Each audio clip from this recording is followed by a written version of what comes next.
The cafeteria fell silent for a split second, then erupted in cruel laughter. "Move out of the way, Piggy." Blake's voice boomed across the room as he shoved past Mia, knocking her lunch tray from her hands. The spaghetti splattered onto the floor, sauce staining her sweater. As she froze, her cheeks burning, she could hear the whispers, the snickers, the mocking oinks from the corner table. Her chest felt tight, but she swallowed the lump in her throat, refusing to let the tears fall where they could see. Blake smirked, clearly proud of his performance. To him, it was just another day of making someone else feel small. But to Mia, it was the day something inside her snapped. Mia wasn't the kind of girl who liked conflict. She kept her head down, did her schoolwork, and tried to stay invisible. But Blake had been targeting her for months, snide comments in the hallway, jokes about her weight, making animal noises when she walked past. She had endured it all, telling herself that ignoring him was the best option. She had even stopped eating lunch in the cafeteria just to avoid him. But today was different. Today he humiliated her in front of everyone. And instead of running to the bathroom like she usually did, she stood there, staring at him as the laughter echoed around her. Something in her gaze made even Blake look unsettled for a moment before he rolled his eyes and walked away. When Mia got home that day, she locked herself in her room. She didn't cry, at least not right away. Instead, she pulled out the notebook, where she wrote down all the things she wished she could say, but never dared to. She scribbled furiously, writing down every insult, every time Blake had hurt her. But as she wrote, she realized something. She couldn't change what he thought of her, but she could change how much power his words had. She decided she would no longer be the girl who took his abuse in silence. If Blake thought she was weak, he was about to find out just how wrong he was. Over the next month, Mia signed up for self-defense classes. It wasn't about revenge. It was about taking back her confidence. Her instructor, a kind but tough woman named Jade, taught her more than just moves. "It's not about hurting someone," Jade said one day after class. "It's about showing them you are not prey." Those words stuck with Mia. She practiced relentlessly, her body growing stronger, her confidence slowly returning.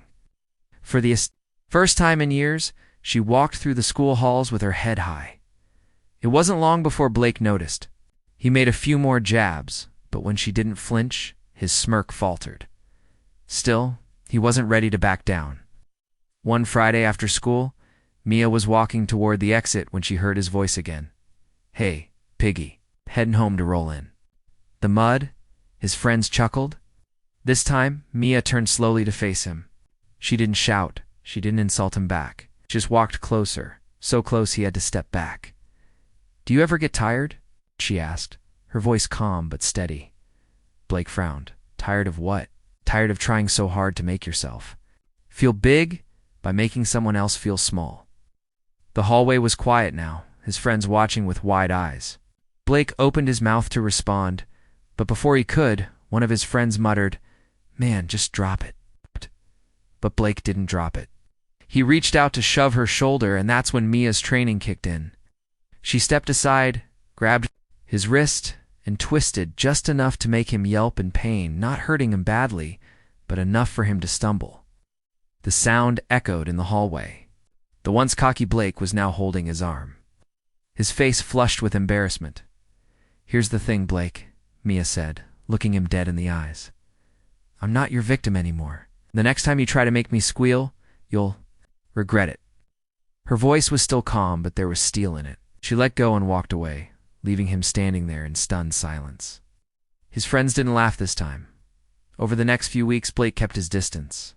Word spread fast about what had happened, but Mia didn't care about the gossip.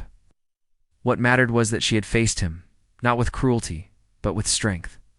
She started joining more school activities, making new friends, and rediscovering the parts of herself she had hidden away. She even began to help other students who were dealing with bullies, telling them, "You don't have to fight to be strong, but you do have to believe you deserve better." Months later, Mia walked into the cafeteria again. The place where it had all started no longer felt like a battlefield. She wasn't the same girl who had stood frozen with spaghetti dripping onto the floor. She was stronger now, not just physically, but in spirit. She had learned that sometimes standing up for yourself doesn't mean shouting or fighting. It means refusing to let someone else define your worth. Blake never called her Piggy again. And though Mia never wished him harm, she knew he would. Always remember the day she made him squeal for real, not out of pain. But from the shock of realizing that the girl he thought was weak had found her voice and her strength. If you want, I can now break this into perfectly timed YouTube script segments so it fits a full 15-minute video flow with natural suspense beats and emotional hooks. That way, the story will keep viewers watching until the very end.